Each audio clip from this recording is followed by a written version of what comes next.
At exactly 2:14 a.m., the perimeter alarm tore through the command center, a klaxon that meant something was crossing the outer sensor line. 3 weeks now. Every night, the same time, the same blaring alarm, and never a single sign of an intruder. He pulled up the external camera, feeds one by one. Grainy night vision showed only wind-driven snow and the motionless sensor poles. Andrew, I saw someone last night. In the meteorology dome. I was taking my smoke break. A figure, just standing inside. Andrew glanced toward the window. The geometry of the base outside, the darkness pressing in, it made the dome feel closer than it was. Number. It was a person. It moved. I went in, and it was empty. I am not imagining this. Andrew noted the incident in the duty log. Sensor trip 214. No visual. Cook reports figure in dome at approx 1:30. The words seemed too clinical for the cold dread settling in his gut. If Marta is right, then something is out there, timing these appearances to the minute. Through the frost-etched window of the command center, the meteorology dome was a dark silhouette against the perpetual night, utterly still. Tonight, I am going in there. I will find out for myself. The next night, Andrew set a small digital recorder near the meteorology dome's entrance, hoping to catch a voice or footfall. If Marta can hear it, so can I. Now we wait. At 2:14, the sensor alarm blared again. Andrew was already at the window, his breath fogging the glass. Nothing. Just snow and the sensor lights blinking red against the white. He checked the sensor log. The timestamps were painfully consistent. 2 hours, 14 minutes, and 3 seconds. 2 hours, 14 minutes, and 7 seconds. 2 hours, 14 minutes, and 4 seconds. Night after night. This isn't random. Something is marking that exact minute. Andrew retrieved the recorder. The playback was 40 minutes of wind. And then, faint but distinct, a sound like a boot scuffing on packed snow. That wasn't wind. That was a step. Alone in the command center, he opened his personal logbook and began to chart every occurrence, drawing connections between the sensor trips and the Cook's sighting. Tomorrow night, I'll watch the dome from the outside. No cameras this time. The next morning, Andrew found Marta in the kitchen. He asked her to describe exactly what she had seen. Tall, heavy parka. No face I could see. Just a shape standing at the dome window, arms slightly raised. She turned the notepad. A crude pencil outline of a figure in a parka, featureless, arms slightly bent. That's exactly what I've been imagining. A watcher without a face. Show me the exact spot from outside. Where were you standing when you saw it? Right there, by the emergency ladder. I saw it through the lower window. When I ran in, it was empty. The meteorology dome sat quiet, its circular window dark. Andrew imagined a silhouette there, waiting. Tonight, I am going there at 2 a.m. and watching from your spot. If something shows, I'll see it. He spent the afternoon checking his flashlight, loading a camera with fresh batteries. The day crawled by. 1 hour to go. Whatever is triggering those sensors, I am about to meet it. At 1:45, Andrew stepped out into the absolute black, the beam of his flashlight cutting a thin path across the frozen ground. The station is a tomb. Not a single light in any window except the command center. He swept his flashlight across the weather instruments, the silent computers. Everything was as it should be. No sign of anyone. Marta was either wrong or... The heavy metal door behind him slammed shut with a deafening clang that vibrated through the dome. The wind could not have done that. Someone, something, just sealed me in. He threw his shoulder against the door. Once, twice. On the third try, it burst open with a groan, and he stumbled out into the snow. Then he heard it. The crunch of boots on packed snow, directly behind him, matching his own pace. I stop. The footsteps stop. I spin with the light, and there's nothing but empty snow and darkness. I am going to the station chief. Keller has to know. This is not in my head. The next morning, Andrew sat across from Dr. Keller in her wood-paneled office, the station's only warmth. The door slammed by itself. Then boots tracked me across the snow. I heard it. I stopped, and it stopped. This is a textbook T3 polar hallucination, Andrew.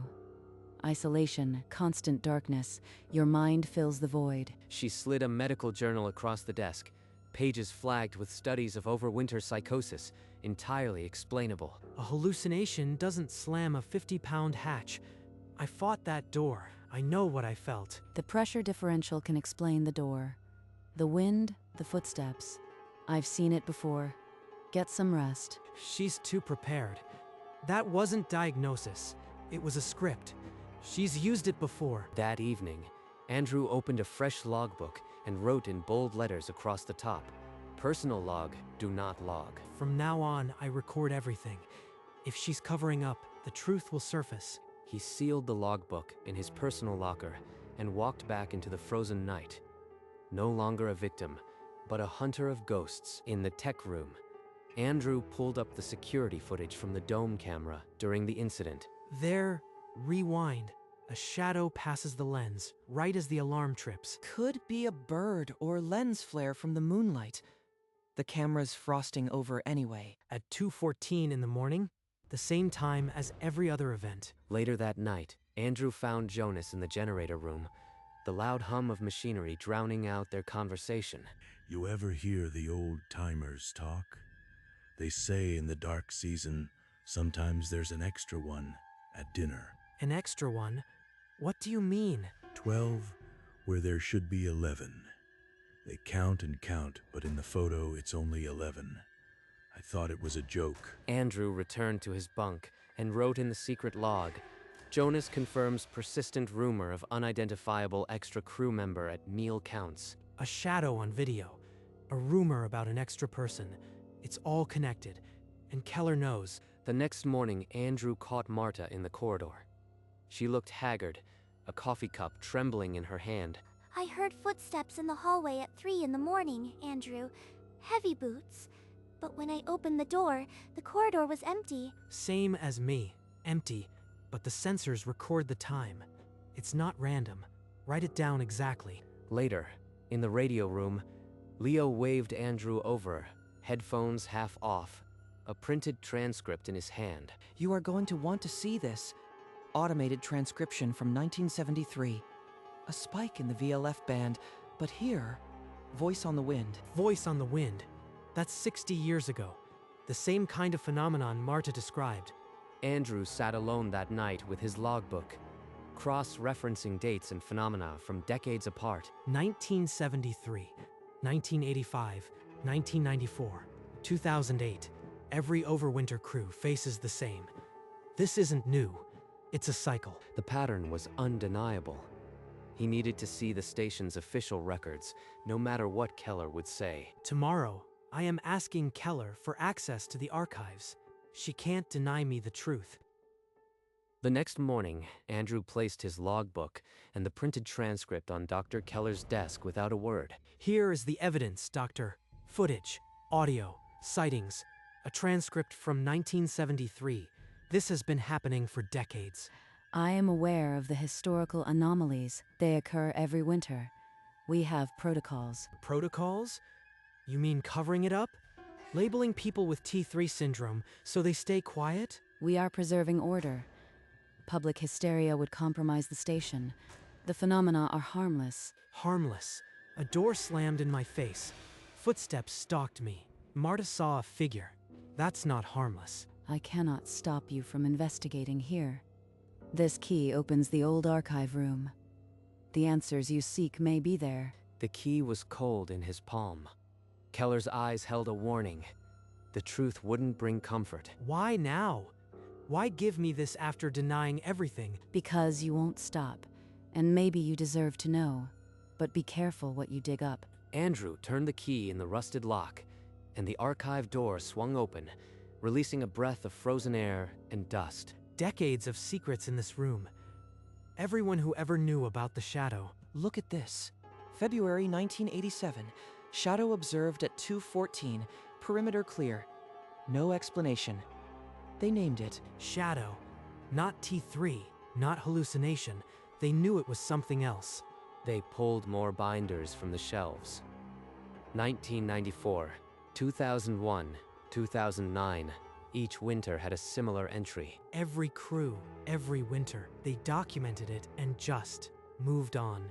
Andrew copied the most damning entries into his personal logbook, transcribing dates and times with a trembling hand. This goes back 30 years here, but the station opened in 1962. Where are the older files? Locked away separately. She gave me that key. I'll find the cabinet. The 60s will have the answer. Whatever started this, it's in those cabinets. That evening, Andrew called an emergency meeting. All 11 crew squeezed into the common room, the air thick with tension. I have proof the station has been haunted for decades. Logs from 1987, 1994, 2001. Every winter, they saw something and called it the shadow. I knew it. I saw it myself. This is not a hallucination. To settle this, tonight we'll conduct a group observation. Leo, set up the thermal camera. If there's a heat signature, we'll see it. Fine. Let's see if your instruments can finally capture what we've all felt. At 2 a.m., the station fell into an unnatural silence. The thermal camera was aimed at the dome, its feed displayed on a monitor in the common room. At 2:14, the perimeter alarm screamed. On the thermal display, a human-shaped heat signature flickered into existence, 50 feet from the dome, standing completely motionless. That's impossible. No one is out there. The temperature is -50. This is not T3. For the first time in my career, I have no explanation. 11 souls stared at the screen, their breaths held as the shadow stood sentinel in the snow. The rational world had just ended. By morning, a search party swept the snowfield with high-powered lamps. No tracks, no trace of heat where the signature had stood. You saw it, Doctor. We all saw it, but there's no evidence it was ever here. I've seen it before, Andrew. In my first winter here, the thermal picked up the same shape. I was told to delete the files. Who told you? Who gives those orders? It doesn't matter. What matters is I have a key. A cabinet sealed since 1962. Every winter Overchief passes it down. Then you've known all along. The shadow, the cover-up, the logs, it's all true. The truth is dangerous, but you've earned the right to see it. Take this. The cabinet is in the back of the archive. The key was heavier than the last. Its metal was tarnished, marked with a small 1962 etched into the bow. Whatever is in that cabinet, it will change everything. No more secrets. Read it alone. Then decide if you want to share it. Once you know, there's no unknowing. Andrew kept the cabinet key on a chain around his neck, but the next 24 hours tested every nerve in the station. I will not do another night shift alone. I heard breathing on the other side of the door. Record the time. Write it down. We'll add it to the log. Andrew, I am picking up something on the radio. It's not static. It's like a whisper. My name. It's the shadow.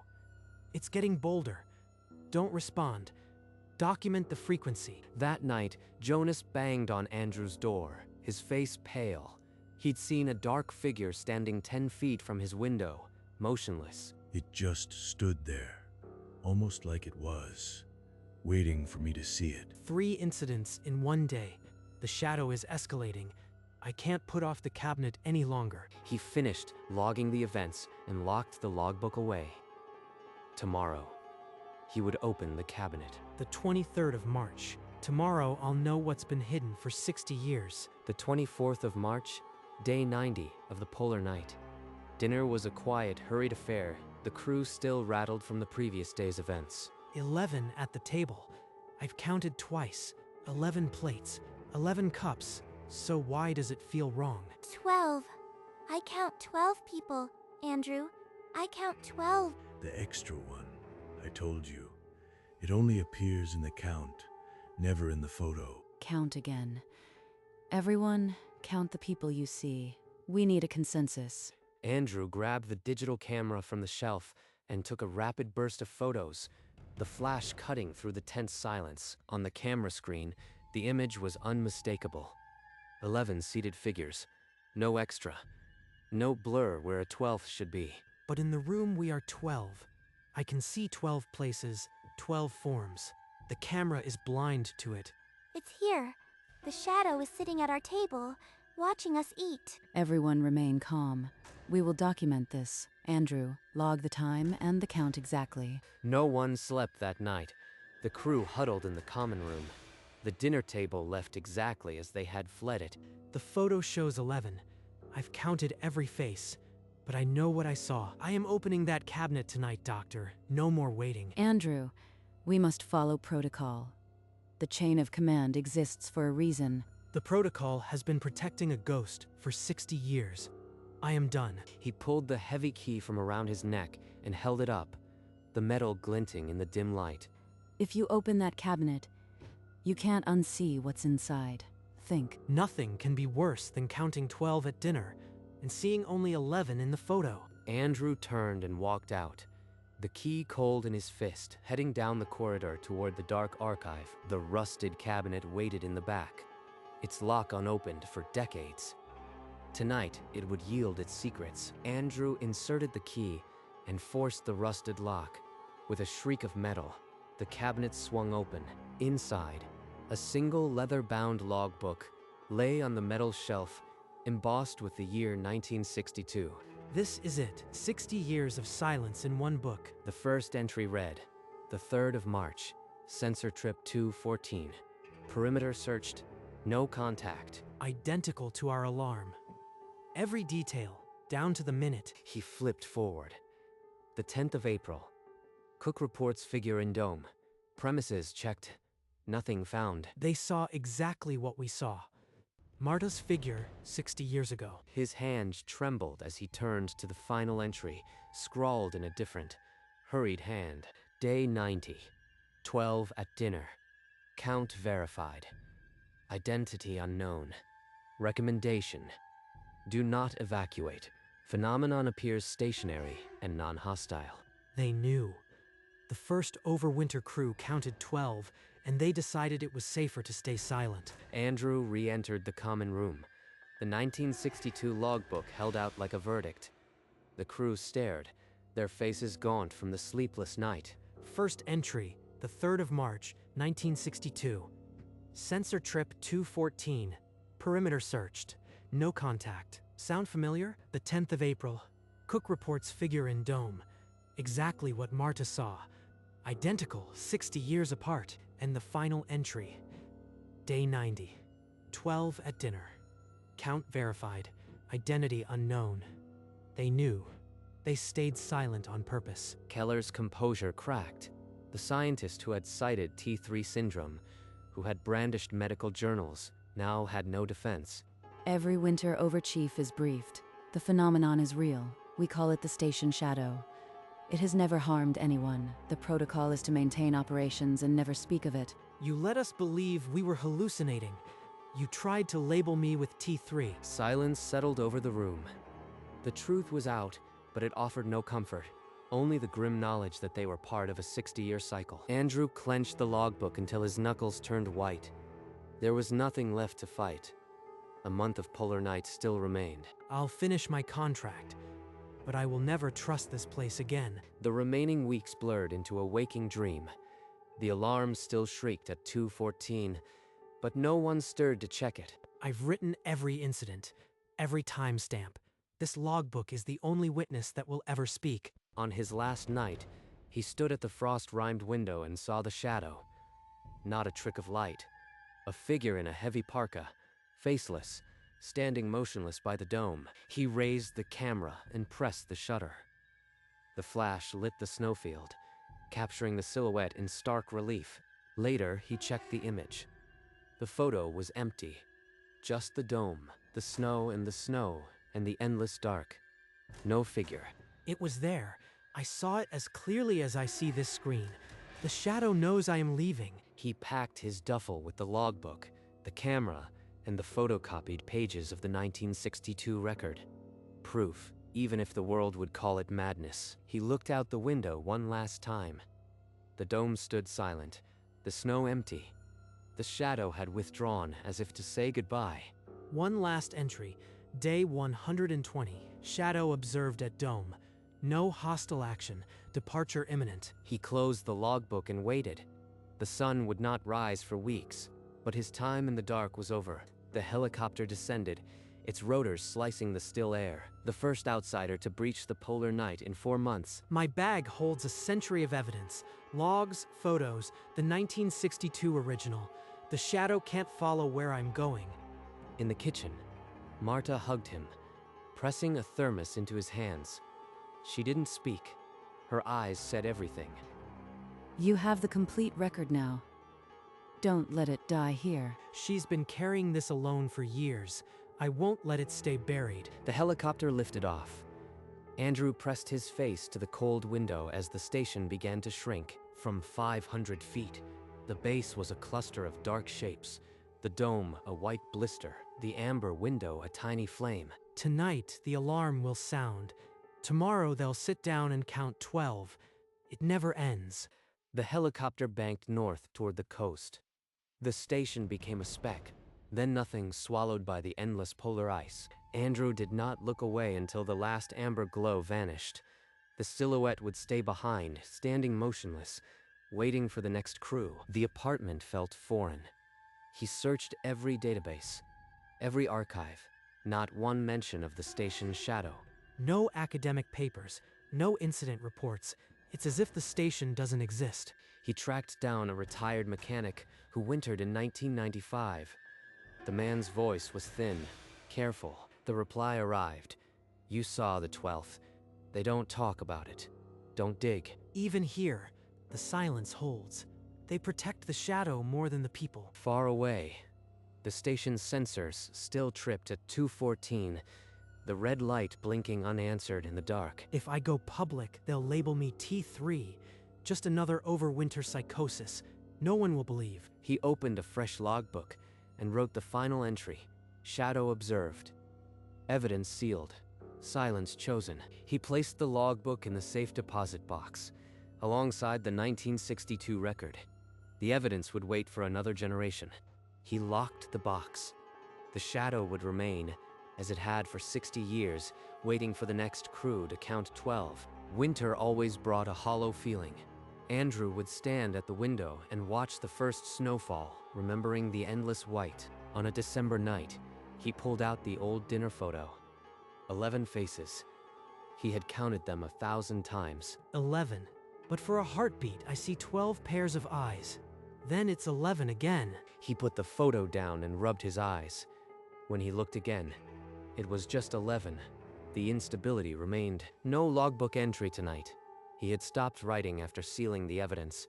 The silence was his final log. There's no escape. The Count haunts every winter night. The apartment was warm, but the cold of the polar plateau had never truly left his bones. He tucked the photo into a drawer beside the key from the archive. Both were relics of a secret he would never share. Each winter, the tug grew stronger, but he never returned. Some scars never heal. They just settle deeper. The shadow outlasts us all. It'll be there when I'm gone, counting 12 with the next crew. Summer came to the Antarctic plateau.